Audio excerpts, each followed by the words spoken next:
Real Madrid verse ban മാച്ചിനെ കുറിച്ച് പറയുകയാണെങ്കിൽ നമ്മളൊക്കെ എക്സ്പെക്ട് ചെയ്ത പോലെ തന്നെ മാഡ്രിഡ് ബാനുമായിട്ട് പരാജയപ്പെട്ടു. ഹോം മാച്ചിൽ ബാനിനെതിരെ നല്ല രീതിയിലുള്ള പെർഫോമൻസ് ഒന്നും റിയൽ മാഡ്രിഡിനെ കാണിക്കാൻ പറ്റിയില്ല എന്ന് പറഞ്ഞാൽ തികച്ചും അബദ്ധമാണ്.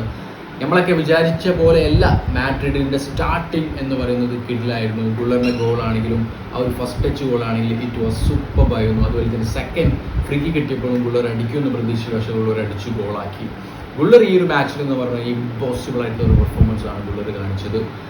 എന്തൊക്കെ പറഞ്ഞാലും ലാസ്റ്റ് ഒരു കമോവിംഗൊക്കെ റെഡ് കാർഡ് കിട്ടിയതിന് ശേഷം റിയലിൻ്റെ പെർഫോമൻസ് അബദ്ധമായിരുന്നു. കാരണം പ്ലേയേഴ്സ് ഇല്ലല്ലോ.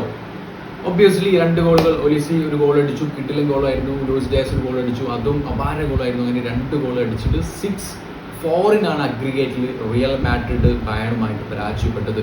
ഹോം മാച്ചിൽ ബാൻ്റെ ഹോം മാച്ചിൽ വന്ന് മാഡ്രിഡ് എന്തൊക്കെയൊക്കെയോ ചെയ്യാൻ പറ്റി, പക്ഷെ അതൊന്നും ഫൈനൽ ബെസ്റ്റ് റിസൾട്ടിലേക്ക് എത്തിയില്ല.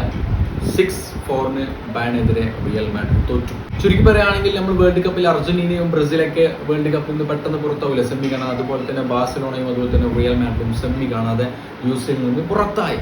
ഇനി യുസിയിലെ പിക്ചർ നോക്കുകയാണെങ്കിൽ അത്ലറ്റിക്കോ മാഡ്രിഡ് വേഴ്സ് ആർസണൽ ഒരു സെമി ഫൈനൽ നടക്കുന്നു. അതുപോലെ തന്നെ PSG verse Bayern മ്യൂണിക്കിൽ semi final നടക്കുന്നു. PSG വേഴ്സ് ബായൺ മ്യൂണിക്കിൽ എൻ്റെ ഒരു ഒപ്പീനിയൻ പറയുകയാണെങ്കിൽ ബായൺ തന്നെ ജയിക്കും. അതുപോലെ തന്നെ ആർസണൽ വേഴ്സ് അത്ലറ്റിക്കോ മാഡ്രിഡിൽ ആർസണൽ ജയിക്കും. സോ ഫൈനൽ ഞാൻ കാണുന്നത് ആർസണൽ വേഴ്സ് ബായൺ മ്യൂണിക്ക് മത്സരമാണ്. അങ്ങനെയാകുമ്പോൾ ഈ ഒരു സീസൺ 2026 യുസിൽ അടിക്കാൻ സാധ്യത ആര് തന്നെയാണ്? ബായൺ മ്യൂണിച്ച് തന്നെയാണ്.